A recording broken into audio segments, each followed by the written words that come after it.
Yesterday courier private limited domestic international cargo உங்கள் இல்லம் தேடி வந்து கொரியர் புக்கிங் டெலிவரி செய்து தரப்படும். வீட்டுக்காரமா வேற ஐத்துல வச்சிருக்காங்க, எங்க அண்ணிய வேற. நான் என்னதான் பண்றேன், இதுல என் பையனுக்கு கண்ணு பூரா காயமா இருக்குது.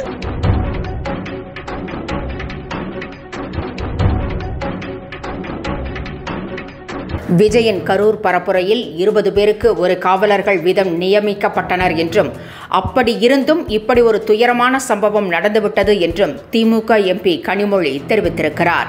நேற்று மாலை கரூருக்கு சென்ற கனிமொழி கூட்ட நெரிசலில் சிக்கி உயிரிழந்தவர்களின் குடும்பத்தினருக்கு நேரில் சென்று ஆறுதல் தெரிவித்தார். அதன் பிறகு செய்தியாளர்களை சந்தித்தார் கனிமொழி.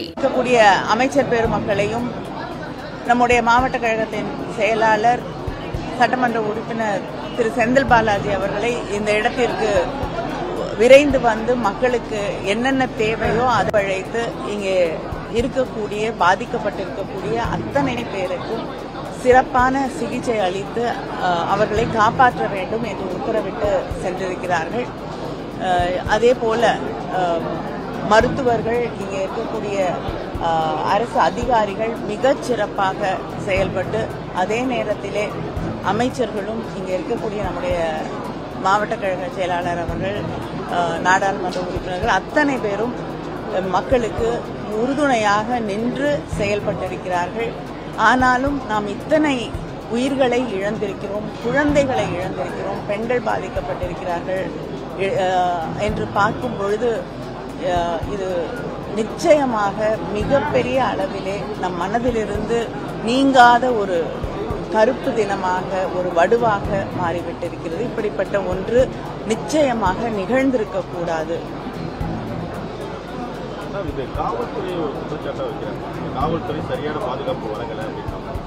இல்லைங்க, 1 மணி நேரத்துக்கு முன்னால் தான் காவல்துறை அதிகாரி திரு டேவிட்சன் தேவாசீர்வாதம் அவர்கள் விளக்கமாக தன்னுடைய கருத்துக்களை எடுத்து வைத்திருக்கிறார்கள். பொதுவாக ஒரு 100 பேருக்கு 500 பேருக்கு ஒரு போலீஸ்மேன் அப்படின்னு போடக்கூடிய இடத்திலே 20 பேருக்கு ஒரு காவலர் என்று பாதுகாப்பு அளித்திருக்கிறார்கள். இதைவிட அதிகமாக காவல்துறை என்ன செய்ய முடியும்? இது டிவிகேல இருக்கக்கூடிய அங்கே இருக்கக்கூடிய அவர்களுடைய நிர்வாகிகளோடு கலந்து பேசிவிட்டுத்தான் இடத்தையும் அவர்கள் தேர்வு செய்து ஒன்றை நான் மறுபடியும் சொல்ல விரும்புகிறேன்.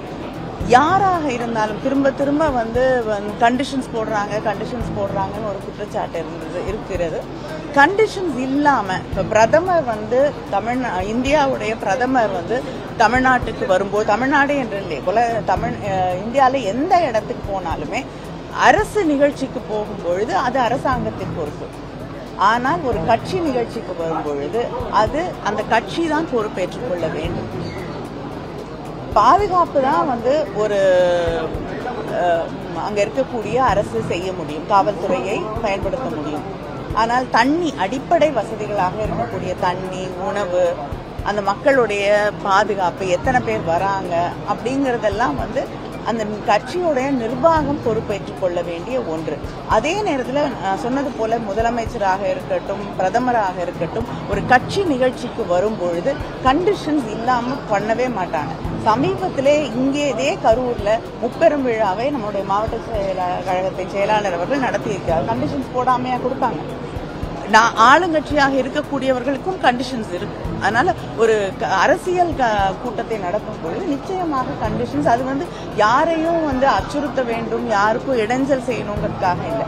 அவங்களுடைய பாதுகாப்பு, வரக்கூடிய அரசியல் தலைவர்களுடைய பாதுகாப்பு மட்டும் இல்லாமல் அங்கே வரக்கூடிய மக்களுக்கும் அதுதான் பாதுகாப்பு. சில நேரங்களில் கூட்டம் கட்டுக்கு அடங்காமல் போகும்பொழுது அரசியல் தலைவர்களிடம் அங்கே இருக்கக்கூடிய அதிகாரிகள் முன்னாடியே நிறுத்திக்கலாம், இந்த இடத்துல நின்னே பேசலாம் அப்படின்னு சொல்லும் பொழுது பொதுவாகவே அரசியல் தலைவர்கள் அதை ஏற்றுக்கொள்வார்கள். என்றும் உங்களுடன் மை இந்தியா. முக்கிய செய்திகளை உடனுக்குடன் தெரிந்து கொள்ள சப்ஸ்கிரைப் பண்ணுங்க, பெல் பட்டனை பிரஸ் பண்ணுங்க. என்றும் உங்களுடன் my India. Yesterday courier private limited domestic international cargo உங்கள் இல்லம் தேடி வந்து கொரியர் புக்கிங் டெலிவரி செய்து தரப்படும்.